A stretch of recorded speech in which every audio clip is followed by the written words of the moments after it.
अगर खुद पर भरोसा है तो आपको कोई भ्रष्ट नहीं कर सकता।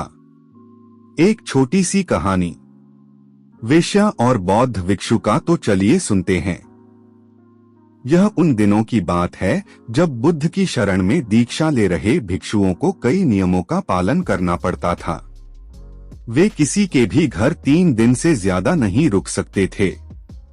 यह नियम स्वयं बुद्ध ने बनाया था। उद्देश्य यह था कि उनकी सेवा में लगे लोगों को किसी तरह की कोई तकलीफ न हो। बुद्ध और उनके भिक्षु जब यात्राओं पर निकलते थे तो वे रास्ते में आने वाले गरीब घरों में ही शरण लेते थे। वे इन घरों में अधिकतम 3 दिनों तक रुक सकते थे। 3 दिनों के बाद उन्हें अगली यात्रा पर निकल जाना पड़ता था। एक दिन वे ऐसे ही एक गांव में पहुंचे। बुद्ध और उनके शिष्य अपने रहने के लिए जगह ढूंढ रहे थे। बुद्ध के शिष्य आनंद को एक वेश्या ने अपने घर रहने को आमंत्रित किया। वह बहुत ही खूबसूरत युवती थी। आनंद ने उसे कहा कि वह उसके घर पर रह सकता है, पर इसके लिए उसे बुद्ध से अनुमति लेनी होगी। युवती ने पूछा, क्या तुम्हें इसके लिए सचमुच अपने गुरु से अनुमति लेनी होगी? नहीं, मैं जानता हूँ कि बुद्ध मेरी बात मान जाएंगे, पर उनसे पूछना एक रिवाज है। ऐसा जवाब देकर आनंद बुद्ध के पास पहुँचे। हे बुद्ध, इस गांव में 3 दिनों के विश्राम के दौरान एक स्त्री मुझे अपने घर पर आमंत्रित कर रही है, लेकिन वह स्त्री एक वेश्या है। क्या मैं उसके आमंत्रण को स्वीकार कर सकता हूँ? आनंद ने बुद्ध से पूछा।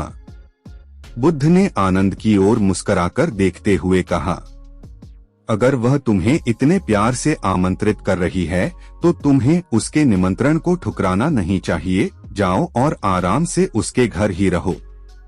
बुद्ध की यह बात दूसरे शिष्यों को गवारा न हुई। उन्होंने बुद्ध से सवाल पूछा, आप आनंद को एक वेश्या के घर कैसे भेज सकते हैं? यह भिक्षुओं के आचरण के खिलाफ है। बुद्ध ने जवाब दिया, तुम लोग थोड़ा इंतजार करो, तुम्हें 3 दिनों में अपने सवाल का जवाब मिल जाएगा। सारे शिष्य चुप हो गए।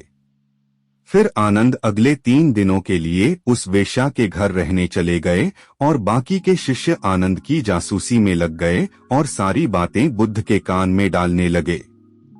बुद्ध शालीन मुस्कान लिए चुप बने रहे।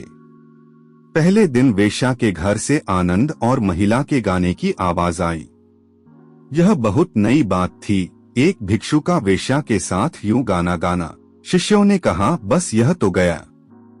पर दूसरे दिन घर से गाने के साथ नाचने की भी आवाजें आने लगीं। अब सारे शिष्य एक स्वर में कहने लगे, अब तो यह पक्का ही गया। तीसरे दिन तो सचमुच ही उन्होंने खिड़की से आनंद और उस महिला को नाचते गाते देख लिया। सबका यह अनुमान था कि आनंद इतनी मौज में है तो वह भिक्षुओं के साथ आगे की यात्रा पर नहीं आएगा। अगले दिन सभी भिक्षु कानाफूसियों के बीच चौक पर जमा हुए। सभी ने आनंद के आने की उम्मीद छोड़ दी थी।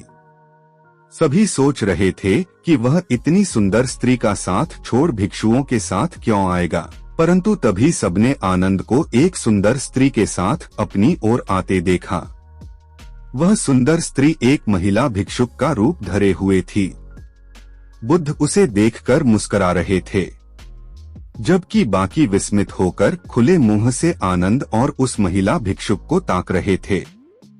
बुद्ध ने आनंद की पीठ पर हाथ रखते हुए भिक्षुओं को संबोधित किया, अगर खुद पर भरोसा है तो आपको कोई भ्रष्ट नहीं कर सकता, बल्कि अगर आपका चरित्र बलवान है तो आप भ्रष्ट को भी चरित्रवान बना सकते हैं। ऐसा कहते हुए बुद्ध ने वेश्या से भिक्षुक बनी महिला का स्वागत किया और सभी लोग आगे की यात्रा पर निकल पड़े। बुद्ध और आनंद की यह कहानी हमें सिखाती है कि अगर हमारी इच्छा शक्ति मजबूत है तो हम किसी भी स्थिति के गुलाम नहीं बनते। यह बहुत मजेदार बात है कि खोट तो हमारे अपने दिल में होता है और शक हम दूसरों पर करते हैं। अपने दिल को साफ रखेंगे तो दुनिया भी हमें साफ नजर आएगी। किसी किताब को कभी उसके कवर से न आंकिए। इस बात को समझ लें कि हम अगर पारदर्शी जीवन जिएं, तो हमें किसी कवर की कभी जरूरत ही नहीं पड़ेगी। वीडियो को जरूर सब्सक्राइब करें, इससे हमें बहुत अच्छा लगता है। नमो बुद्धाय।